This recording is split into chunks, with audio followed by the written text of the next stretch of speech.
সে শবে কদরের নামাজ কত রাকাত, নিয়ত কিভাবে করব, কি কি স্পেশাল আমল আছে? শবে কদরের ভাগ্য পরিবর্তনের জন্য স্পেশাল কিছু আমল বলুন। লাইলাতুল কদর বা শবে কদর যেটাকে আমরা বলি, এই লাইলাতুল কদরে দাঁড়িয়ে বেশি বেশি নফল নামাজ পড়বো আমরা, দীর্ঘ রুকু, দীর্ঘ সিজদা, দীর্ঘ কেরাতে, ধীরস্থিরতার সাথে, সৌন্দর্যের সাথে। তো কোরআন তেলাওয়াত বেশি বেশি করা, দোয়া করা, জিকির আজকার করা, আল্লাহর কাছে আল্লাহ স্মরণ করা, এগুলোর মধ্য দিয়ে আমরা রাতকে কাটাবো। লাইলাতুল কদরে বিশেষ আমল বলতে একটা দোয়াই শুধু হাদিস দ্বারা আমরা জানতে পারি, সেটা হলো নবী করিম সাল্লাল্লাহু আলাইহি সাল্লাম মা আয়েশা রাদিয়াল্লাহু তাআলা আনহাকে শিখিয়েছেন যে লাইলাতুল কদর পেলে তিনি যেন এই দোয়া পড়েন, আল্লাহুম্মা ইন্নাকা আফুউন তুহিব্বুল আফওয়া ফা'ফু আন্নি। আল্লাহ আপনি ক্ষমাশীল, ক্ষমাশীলতাকে আপনি পছন্দ করেন, অতএব আমাকে ক্ষমা করুন। এই দোয়া আমরা বেশি বেশি পড়বো। এর বাইরে লাইলাতুল কদরের বা শবে কদরের আলাদা কোনো নামাজের ফরম্যাট নাই যে এত সংখ্যক রাকাত পড়তে হবে এবং প্রথম রাকাতে অমুক সূরার সাথে অমুক সূরা এতবার, দ্বিতীয় রাকাতে তমুক সূরা এতবার, এরকম কোনো বাধ্যবাধকতা নেই। যে কোনো সূরা দিয়ে অন্য যে কোনো সাধারণ নামাজের মতো করে আমরা লাইলাতুল কদরের নামাজ পড়তে পারি। আর এর জন্য আলাদা কোনো নিয়ত নেই যে নাওয়াইতু আন উসাল্লিয়া সালাত লাইলাতুল কদর বা লাইলাতুল কদর নামাজ পড়ছি, এরকম কোনো আলাদা নিয়ত দরকার নেই। আমি লাইলাতুল কদরে পড়ছি, আমার মাথায় আছে, এটুকুই নিয়ত ইনশাআল্লাহ যথেষ্ট হবে এবং সুন্দরভাবে সালাত আদায় করা, নামাজ পড়াটাই হলো গুরুত্বপূর্ণ। শবে কদরে ভাগ্য পরিবর্তনের জন্য স্পেশাল কিছু আমল বলুন। লাইলাতুল কদরে গুরুত্বপূর্ণ বিষয়গুলো ধার্য হয়। আল্লাহ তাআলা সূরা দুখানের একেবারে শুরুতে বলেছেন, ফিহা ইউফরাকু কুল্লু আমরিন হাকিম। লাইলাতুল কদরে সব গুরুত্বপূর্ণ বিষয়গুলোকে ধার্য করা হয়। এই জন্য লাইলাতুল কদরে গুরুত্বপূর্ণ বিষয় যেন আমার নসিবে আল্লাহ লেখেন, আল্লাহ যেন তাকদিরে ভালো কিছু দেন, আমরা আল্লাহর কাছে দোয়া করব। এবং সেই সাথে তাকদিরে যেন ভালো কিছু হয় সেজন্য নেক আমল করবো ইনশাআল্লাহ।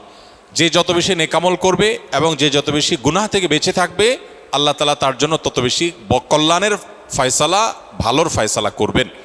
আমরা আল্লাহর কাছে দোয়া করব এবং নেক আমল করব, গুনাহ থেকে বেঁচে থাকবো। বাস এই ত্রিমুখী প্রচেষ্টায় আমাদের নসিবে ভালো কিছু আসবে। এর বাইরে আলাদা কিছু আমল আছে যেগুলো নিয়ে আমাদের স্বতন্ত্র একটা ভিডিও বোধহয় ইউটিউবে আছে, যে ভাগ্য সুপ্রসন্ন হবে যে সমস্ত আমলের ডিটেল সেখানে বলা আছে। যেমন কেউ যদি চায় তার রিজিক বাড়ুক, কেউ যদি চায় তার হায়াত বাড়ুক, তাহলে সে আত্মীয় স্বজনের সাথে সুসম্পর্ক বজায় রাখবে, রক্ত সম্পর্কীয় বন্ধনগুলো মজবুত করবে। কারণ বুখারী বর্ণিত হাদিসে নবী সাল্লাল্লাহু আলাইহি ওয়াসাল্লাম বলেছেন, মান সাল্লাহু আন ইউবসাতা লাহু ফি রিজকিহি আও ইউনসা লাহু ফি আথারিহি ফালিয়াসিল রাহিমা। যে চায় তার রিজিক প্রশস্ত হোক, তার হায়াত বাড়ুক, বরকত হোক, তাহলে সে যেন তার রক্ত সম্পর্কীয় সম্পর্কগুলো বাড়ায়। ঠিক তেমনিভাবে জীবনে বারাকা লাভের যে সমস্ত উপায়গুলো আছে, যে কোনো কাজ বিসমিল্লাহ দিয়ে শুরু করা, কুল্লু আমরিন যি বালিন লাম ইউবদা বিবিসমিল্লাহি ফাহুয়া আবতার আও আকতা আও কামা ওয়ারাদা ফিল হাদিস। কোনো গুরুত্বপূর্ণ কাজ আল্লাহর নাম নিয়ে শুরু করলে সেখানে বরকত হয়। অতএব আমার নসিবে ভালো কিছু হওয়ার জন্য এই আমার হাদিস বর্ণিত আমলগুলোকে আমরা ফলো করতে পারি। আর জেনারেলি কথা হলো নেক আমল বেশি করা, গুনাহ থেকে বেঁচে থাকা, আর নসিবে ভালো কিছু দেওয়ার জন্য আল্লাহর কাছে দোয়া করা। লা ইয়ারুদ্দুত তাকদীর ইল্লা দোয়া। কারণ তাকদীর এটা দোয়া দ্বারায় ক্ষেত্র বিশেষে পরিবর্তন হয়, হাদিস দ্বারা প্রমাণিত। এই জন্য গভীরভাবে আল্লাহর কাছে দোয়ায় মনোনিবেশ করতে হবে। রমজানের শেষ দশকের জন্য বিস্তারিত কিছু আমল বলুন। রমজানের শেষ দশকের বিশেষ আমল নবী করিম সাল্লাল্লাহু আলাইহি সাল্লামের জীবনী থেকে যেটা আমরা পাই, সেটা হলো যে আম্মা জান আয়েশা রাদিয়াল্লাহু তাআলা আনহা থেকে বর্ণিত, নবী করিম সাল্লাল্লাহু আলাইহি সাল্লাম রমজানের শেষ দশক যখন শুরু হতো তখন তিনি কি করতেন?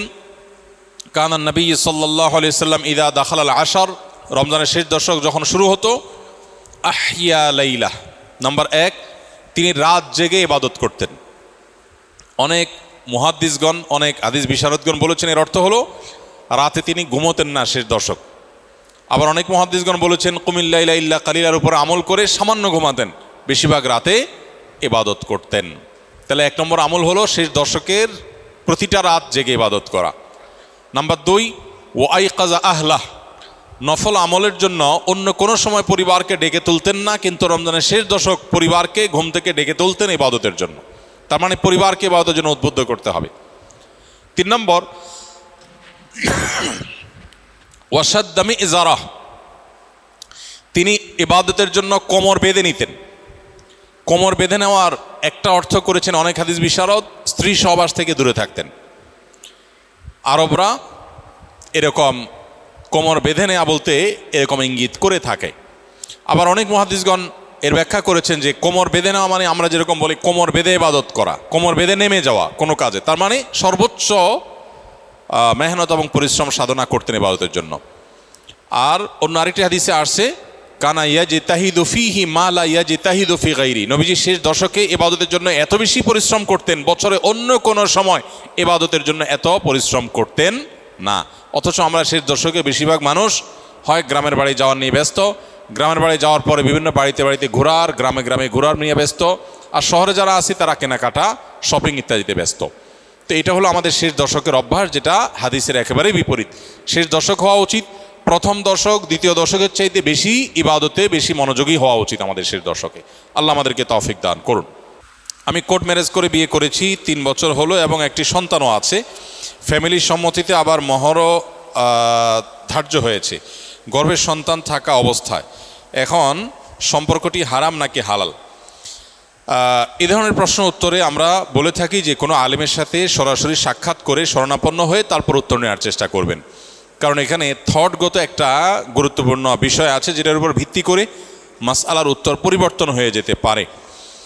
তবে মৌলিকভাবে আমরা বলে রাখতে পারি সেটা হলো কোর্ট ম্যারেজ বলেন আর যে নামই বলেন, শরিয়াতে বিয়ের জন্য বিশুদ্ধ হওয়ার জন্য যা যা শর্ত আরোপ করেছে তা যদি পাওয়া যায় তাহলে বিয়ে হয়ে যাবে। কোর্ট ম্যারেজে অনেক সময় দেখা যায় প্রস্তাব বা সম্মতি, মৌখিক প্রস্তাব বা মৌখিক সম্মতি থাকে না। শুধুমাত্র কাবিননামাতে স্বামীর ঘরে ছেলের নাম, স্ত্রীর ঘরে মেয়ের নাম, আর দুজনের স্বাক্ষর নেওয়া হয় এবং দুজন সাক্ষীর স্বাক্ষর নেওয়া হয়। এইটুকু বিবাহ বিশুদ্ধ হওয়ার জন্য যথেষ্ট না। শরিয়া দৃষ্টিকোণ থেকে বিবাহ বিশুদ্ধ হওয়ার জন্য উভয় পক্ষ থেকে প্রস্তাব এবং সম্মতি থাকতে হবে স্পষ্ট। যদি কেউ যদি বোবা হন, মুখে উচ্চারণ করতে না পারেন, তাহলে তিনি মাথা নেড়ে ইশারায় তিনি অন্তত সম্মতি প্রকাশ করবেন। আর তা না হলে মুখে আমি প্রস্তাব করলাম, আমি কবুল করলাম, গ্রহণ করলাম, এরকম কথা দুজন সাক্ষী শুনতে হবে, তাহলে বিয়ে বিশুদ্ধ হবে। অতএব বিবাহ বিশুদ্ধের জন্য দুজন সাক্ষী উপস্থিত ছিলেন কিনা, তারপরে তারা এই প্রস্তাব এবং সম্মতির কথা শুনতে পেয়েছেন কিনা, সাক্ষীদের উপস্থিতি এবং প্রস্তাব সম্মতি এটা একই মজলিসে একই বৈঠকে হয়েছে কিনা, এই বিষয়গুলো গুরুত্বপূর্ণ। এগুলো যদি হয়ে যায়, মহর যদি ধার্য কোনো কারণে নাও হয়, পরে ধার্য হয়ে যায়, বা অটোমেটিক যে মহরে মিছিল বলা হয় সেটা ধার্য হয়ে যায়, তাতেও বিয়ে হয়ে যায়। কিন্তু বিয়ের গুরুত্বপূর্ণ বিষয় হলো এই জিনিসটা। অতএব এটা কতটা হয়েছে না হয়েছে অনেকখানি প্রশ্ন উত্তরের উপর অনেক সময় নির্ভর করে। এই জন্য এ ধরনের প্রশ্ন উত্তরের জন্য আমরা অনুরোধ করি যে ওলামা একরামের সাথে সরাসরি সাক্ষাৎ করে আপনার আশপাশে কোনো মসজিদে, গুরুত্বপূর্ণ মাদ্রাসাগুলোতে উপস্থিত হয়ে মুফতিদের সাথে সাক্ষাৎ করে আপনি আপনার ডিটেল বলে উত্তর নেওয়ার চেষ্টা করবেন। আসন্ন ফাউন্ডেশনে প্রতিদিন সকাল 8টা থেকে রাত 10টা পর্যন্ত ওলামা একরাম ফোনে উত্তর দেন এবং সরাসরি উত্তর দিয়ে থাকেন, সেখানে উপস্থিত হতে পারেন।